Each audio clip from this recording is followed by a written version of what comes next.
For more than 20 years, CTV has captured the moments that matter in our community. From our studios in St. Clair, you're watching Focus with Paul Dingeman.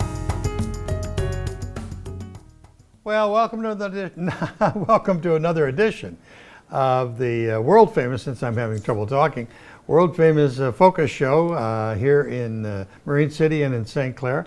Glad you are along as we get started. Today we're going to be featuring some conversations about vaccines and about on a new organization here in the Blue Water area. And then we'll have the second part of the show. We'll have an interview via Zoom from a representative of the Alzheimer's Association of Michigan. So that's our show. Hope you enjoy it. We want to welcome Jim Kaski. Nice to meet you. Thank you, Jim, Paul. you are a pharmacist, and in fact, the president of the St. Clair County Pharmacists Association, first off. That's correct. And then you're with another group, and that other group is the Blue Water Immunization Partnership. Okay. Yeah. We got that word It's a little out. hard to roll off your tongue, but yeah, it's, right. yeah. Let's talk about the second group and why it's important in today's world. Yeah. Well, thank you, Paul, for that question, because it is very important. Let me put that out there first. What we discovered in St. Clair County is the ranking of immunizations in St. Clair County is low as compared to other counties. And that's just not what we're going to get to later, COVID. That's all vaccines. That's all vaccines. So we're looking at pneumonia, we're looking at the flu vaccine, we're looking at Tdap, the pertussis. We're looking at all of those, the Hep A's, Hep B's, all those different vaccinations. People just haven't done it. For some reason, there are barriers. Okay. And so what I did initially was I've been good friends with the individuals at the St. Clair County Health Department. So a while back, we developed organized a coalition. It was called the St. Clair County Adult Immunization Coalition. That's another mouthful. Right. And we started to examine the reasons why the ranking in the county was low. And what we discovered was that there were a bunch of barriers that were causing this to happen. But before we get to that, we realized that we needed to do something to kind of change that number. So we kept trying with this coalition, and it just wasn't working. So then Dr. Mercatant and other individuals that were with us, Dr. Dowden, there were several others that said, look, maybe we should try something else. So that's why we came to looking at this. Instead of this coalition, we decided it would be a lot better if we took this into the community and actually made a partnership with the community. So that's where all this started. And so I was just happy to be asked to be the lead on this. Right. And so it's working. It seems to be working. So the association is probably the forefront of education. To tell people Yeah, absolutely. why So if you were to go, vaccines are not bad, that's that correct. they're good. That's correct. So if you were to go to that website, so the Blue Water Immunization Partnership.com, if you were to go to that website, it'll kind of give you a little guidance right through what the different vaccinations are for. Good. Give you who's part of the partnership, if there's any funding that comes into it, where that comes from. It's very transparent in that respect. And it'll also advise you on where you can receive vaccines in our county. You were one of the first pharmacists in the county to give vaccines, to give shots to people in pharmacies. I think it was that's correct. 2006? Yeah, it was 2006. Good memory. So 2006, I saw as part of the distribution of medications, so part of the dispensing of medications that was coming forward was that, hey, giving immunizations is an important part of the medication distribution, as is the pills or the the salves, all that different kind of thing, the ointments and so on and so forth, the cough syrups. This was just as important as any of that stuff. So that's when the pharmacies were basically trending toward, hey, we need to get you pharmacists licensed and certified in immunizations. So that's when a course was offered by the American Pharmaceutical Association. on how to bring us up to speed on the techniques and all that stuff. So I went ahead and studied that, and it was a rather difficult course, to be honest with you. And you know, passed that exam. There's an exam that you have to take, pass that exam, and I got right into immunizing. So I had, you know, and then I thought, after I had kind of read the, you know, the pros and cons of this whole thing, I determined that, and along with a whole bunch of other people, that the immunizations were actually the best way to create a healthy and happy community. And then I saw firsthand a few things too.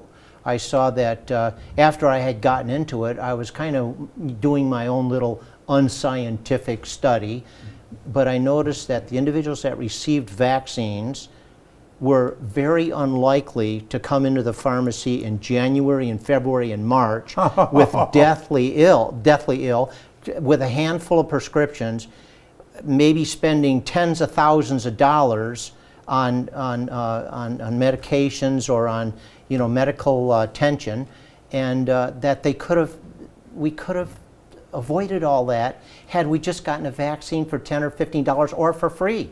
So basically you're saying, get the vaccine, you're going to save some money, and you're going to be healthier. That's correct, absolutely. And Wow. that was exactly the conclusion of that little What? unscientific study. Yeah. So everybody's worried about scientific studies. And but, now you were the leader back in 2006, but now everybody's doing it. They're going into Walgreens and CVS, and all the big guys are doing shots all the time. Exactly. And so I kind of saw that. I thought, you know what, this is going to be a job description. Pharmacists immunizing is going to be part of the job description. And I was right. That's where the whole thing trended. It trended that way, and now every pharmacy is, you know, all the pharmacists have to be licensed, and as an immunizer as well as a pharmacist. Yeah, there's been a lot of negativity over the years about vaccines, but you're on the front line and you see it day to day. So absolutely, that's an encouragement. Yeah, and then just address those negativities for a moment, because part of what was going on is I noticed that a lot of folks were concerned about myths. Yeah. You know, they would come in and they would say, well, this is a government conspiracy. And I was going, you know, you kind of go, okay, but that's their opinion, and you have to respect that opinion, Correct. right? So, and then some were going, well, yeah, I got that vaccine, like I got that flu vaccine last year. You know, I got so sick I couldn't stand up and blah, blah, blah. And so I was kind of going, you know, so those were like the primary myths. There were others as well, but those were the primary ones. And I was kind of debunking those. You know, and part of the reason was, like, let's say, for example, somebody got the vaccine and got sick, you know, like a few days afterwards. A lot of that was due to the fact that they already had the virus brewing in their system. And they would come in, and, you know, there's a protocol that we have to follow that says, you know, are you sick today? And they'd probably go, no, not really. And so you give them the immunization. There's no way to detect whether they're sick or not, other than maybe the temperature. But you give them the immunization, that would start to kick in and start to work. So you are going to get some symptoms. There's going to be a little bit of soreness there, which is to be expected. So there are certain things that go with that vaccine. So that soreness, maybe a little bit of a fever, maybe some tiredness, that sort of thing would be in there. And so they would automatically feel that that was part of the problem was with the vaccine, not with the fact that they were sick because they had already had the virus introduced in their system. All right, so we've talked about vaccines. We better get to the topic of interest of everybody in the world at this point, and that's COVID. Right. Where are we at? What's happening? Yeah. So number one with COVID, COVID is, I want to say right out of the gate, it's a very safe vaccine. The COVID vaccine is a very safe vaccine. Okay. It didn't just get introduced into the vaccine market. The vaccine has been used in other places, in other forms, with other viruses. And then when it came to this pandemic, well, epidemic first and then pandemic, we had already tested the water, so to speak, and there was then we brought in to the United States, and we brought people into the United States to help with the development of how we were going to mass produce this stuff, but then we also had some very excellent scientists in our own country that were, the hawks on the rabbit, so to speak. They were there to get this thing done, get it done right, get it tested, and so that's part of how the vaccine started. The new technology was called the mRNA, the messenger RNA, and so that was a new technology. But it was something that helped with that warp speed development, and also didn't require all of the testing and everything that would have been required in the past. But testing was still conducted, Yeah. and hundreds of thousands of people around the world have been tested and been part of the trials, and to very good results. Absolutely, and that was the nice thing about this. It wasn't like a fly-by-night thing. Right. People, well, how could it have gone that fast? Right. And it really was something that was evolving. It was being tested. It was being scrutinized. The CDC, the WHO, various other agencies were all involved in a meticulous process to make sure that that vaccine was going to be safe and that it was going to do what you said it was going to do. And so it's been highly scrutinized. There's a bunch of different agencies that test outside of those, the WHO and the CDC. There are just all kinds of people that are testing that to make sure that we're not introducing a product into the general community, general public, that could be harmful in any way.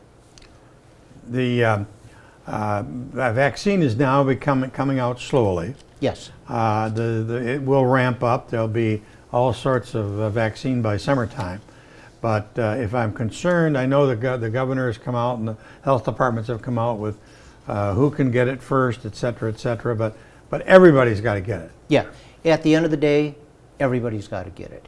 If we want to have herd immunity, Right. everybody's got to get it. I mean, that's the way it is with any major pandemic like this.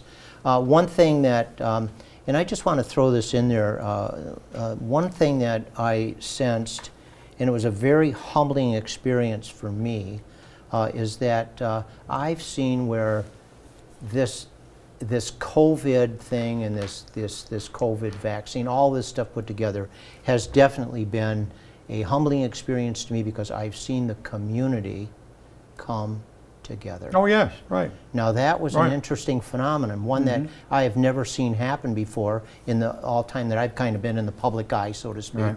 Right. Haven't seen that happen, but I've seen people truly caring about each other. Yeah. Because of this. Yeah. People that were, that were longing to go back to their places of worship. Yeah. Kind of all coming together. It was quite an interesting phenomenon that I've observed, and it's a humbling thing too. Okay. Yeah. So if they want more information, Yep. they can contact the Blue Water Immunization Partnership. Yep. And that's off Yep. of the internet. Yep, they can just Yeah. go to just Google the Blue Water Immunization Partnership.com. It'll pop right up. It'll take you right in that wonderful Yeah, website. we got the website up right now. Yeah, so very good. There it is. Thank you for doing that. And and then I don't mind fielding calls either. Okay. So I have a cell phone. It's 810-334-8893. You can text me to that number. I'm open to anybody in our community that might have a question or say, you know what, I didn't understand what you said there with Paul. Can you clarify, and so on and so forth. Wonderful. Now, Okay, so that was 810-334 810-334 8893. 8893. That's very generous of Yeah, you. and I would be very happy to field those calls. If I can't get back to you right away, I'll, or can't reach you right at that time, I'll get back to you. Well, I think people should have confidence that it's starting to turn. Yep. The spring is coming, and so is the good weather, and hopefully we'll get back on a track that we're used to. Absolutely, and I think that we're right around that corner. Some say, hey, be careful on being so optimistic about that. But I sort of feel that, you can feel it. You just know that people are reacting positively. There's enough coming into to receive the immunizations, even though that's been one of the factors that's been an issue. The vaccine supply has been an issue, but that's getting taken care of also. We've never had to deal with this tremendous problem like this before in the world. Right. So this is a first, but it's starting to work. Jim Kaski is his name. Yes. He's a very busy guy this time of the year, and this kind of pandemic has made you even busier and busier, but we thank you for what you're doing for the community. So. Thank you for having me on your show, Paul. I love your new studio, by the way. Well, thank you. So do I. Very nice. We're back with our next guest, who is from the Michigan Association of Alzheimer's, the Michigan chapter, in just a second.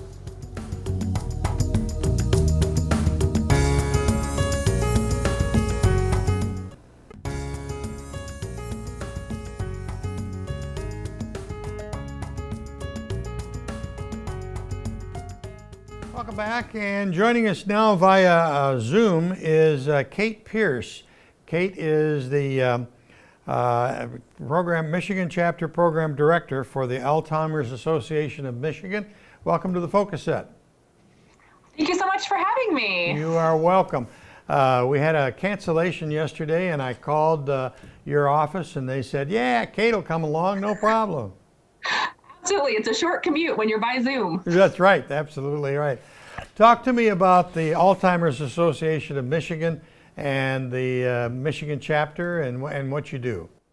Sure. So the Alzheimer's Association Michigan chapter is part of a larger nationwide association, the Alzheimer's Association, and we provide care and support to individuals that are living with dementia and their care partners. So here in Michigan, we have 190,000 people approximately that are living with dementia, and more than 500,000 people that identify as caregivers for those folks. So we provide services to hopefully make life a little easier.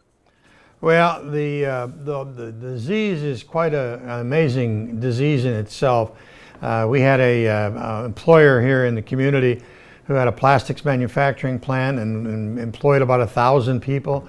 And eventually he caught the disease, and it was really sad to see his transit to the end. And it's amazing. Yeah, it can be a really tough journey to watch, but certainly it doesn't have to be. And I think that's one of the key messages that we like to get out there is that absolutely it can be really challenging, and certainly, especially if you're going it alone, if you don't have the support of a good support network, which includes us, of course. But there could also be real moments of joy, and there's still lots of life worth living. I think that's one of kind of the misperceptions about this disease is that once you have it, your life is over. Right. And it doesn't have to be that way. I think it's also just really important just to make one little clarification, if I could. People don't catch Alzheimer's in terms of it's not communicable like COVID. Okay, good, yeah. Just to throw that out there. So you can't catch Alzheimer's disease by interfacing with someone that has Alzheimer's or any other dementia. It's, various things that go wrong within your own brain, depending on the type of dementia that you have. But I think it's important, especially during these times, that you don't need to worry about catching dementia. How early do people recognize that they have it, and what are the first steps you should take? Sure. If you start to notice changes in yourself or someone that you care about, the first step is to talk to your doctor. So if you go on our website, which is www.alz.org, and then our local site, if you want to hit that, you just add a /GMC. It can give you the 10 warning signs of Alzheimer's disease. Very often the things that people notice first are changes in memory, changes in mood and behavior, changes in ability to use judgment or reasoning, doing things you usually did. So if you're noticing that in yourself or someone that you care about, it's just really important to talk with the doctor. Certainly dementia is one reason you might find those changes, but it's certainly not the only reason. And what we'd hate to have happen is people to avoid going to the doctor when it's something that we could treat and reverse, just because they're afraid that they're going to get that diagnosis of dementia. One of the critical pieces of the diagnosis and of the disease is the support of the caregivers, and it does take its toll on the caregivers. Absolutely. We know that if caregivers aren't properly supported, there's actually a pretty high risk that they will have adverse outcomes. So mental health outcomes, their own physical health declines, because it's stressful, because you're ignoring your own physical health and avoiding going to the doctor, because maybe you're not eating right or you're not sleeping right. So that's why it's really, really important to get everyone that's involved in that person's mental life support in whatever way that makes sense for that family. Do you have seminars or meetings, or how can people get more information? Yeah, we have a whole host of ways that you can access us. Probably the easiest way is, and the starting point for most folks, is our 24/7 helpline. So you can call our 24/7 helpline, which is 1-800-272-3900 anytime, day or night, and you'll always get a live person who can answer your questions. Okay, that's an easy number too. It's 800-272-3900. Yep. So you can call and ask questions. You can call and just vent. You can call and look for resources. Anything that you can think of, any reason you might want to reach out, they're absolutely a great step.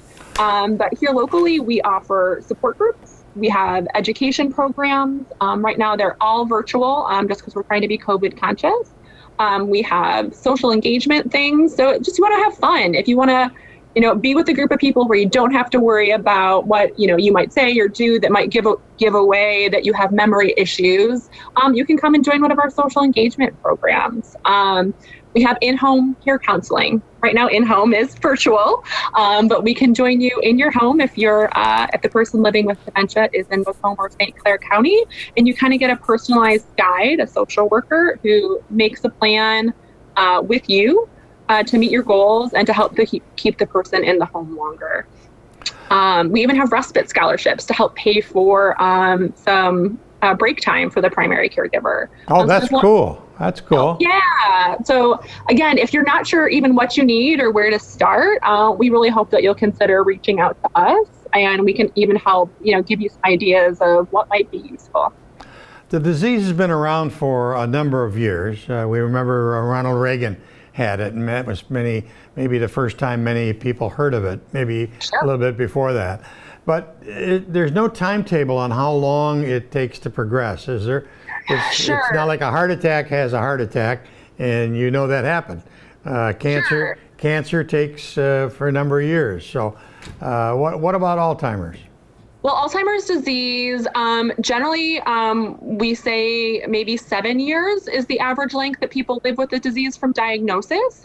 But we also know that many people aren't diagnosed at the first symptom, because again, there's that fear of, I don't want to know, or I'm scared. I don't want to talk to my doctor about it. So there's, of course, lots of variability, and some people live for 20 years with Alzheimer's disease. Oh. So it's very individualized. Everyone's, journey is going to be different. But in general, it is a year's disease, not a short disease. It's a marathon, not a sprint. We saw this last summer, last fall, and now winter, great rapid speed of development of a vaccine for COVID. How is the research coming along for Alzheimer's? It's a great question. And the Alzheimer's Association nationwide is actually the largest nonprofit funder of research in the world. So we have a big hand in helping to move the needle in terms of trying to find some sort of treatment or cure. Unfortunately, Alzheimer's disease is pretty complex. And while we think we know what causes the disease in terms of changes in the brain, we're not sure kind of chicken or egg, what comes first, what comes second, is something else happening that's causing these changes in our brain that we haven't identified yet. But it's a really exciting time in research because we are diversifying what we research in a way that we haven't done in the past. So we're not just looking at one way to try and stop or slow this disease, we're looking at lots of ways.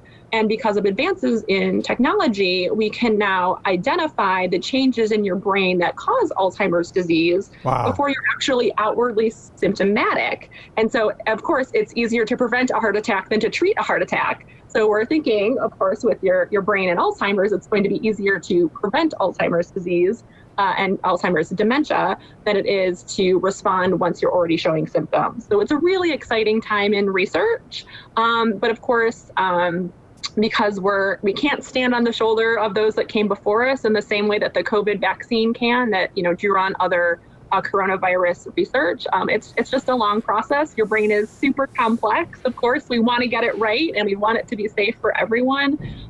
So there's still lots of work to do.